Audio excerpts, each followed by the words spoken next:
Betemi me informacionet nga kronika e Zes. Një banor i qytetit të Gustivarit është aksidentuar në magjistralen Tetov Shkup, ndërkohë që me vete ka pasur edhe 3 bashkëpunëtar të tjerë, 2 prej të cilave të mitur.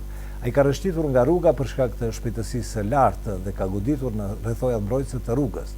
Ndërkaq një banor i Toplicës ka denoncuar në polici se 17 dhenë ja kanë mbitur ujqit në një kasull në afërsi të fshatit. Detajet do t'i sjellim në vazhdim. Na ndiqni.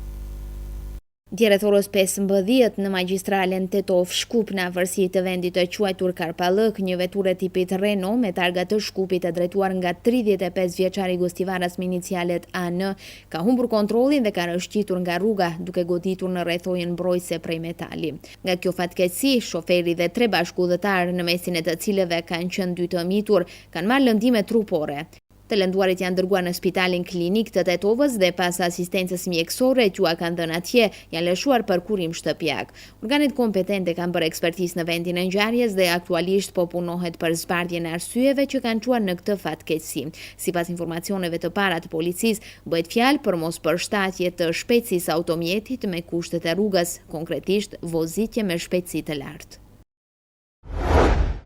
42 vjeçari me inicialet BA nga fshati Toplic dje ka paraqitur në polici se një ditë më parë nga Jellovca Eporme i ka dërguar dhent tek një kasoll në afërsi të fshatit. Të nesërmen kur ai shkon për t'i ushqyer dhent, që të gjitha i ka gjetur të mbytura dhe këtë sipas të gjitha gjasave e kanë bërë ujqit që qarkullojnë në këtë territor. Denoncuesi ka thënë se një numër i konsiderueshëm i dhënve kanë qenë edhe të ngrëna pjesërisht. Në vendin e ngjarjes është kryer inspektim, ndërsa shuma e dëmit material llogaritet të jetë rreth 90.000 denar.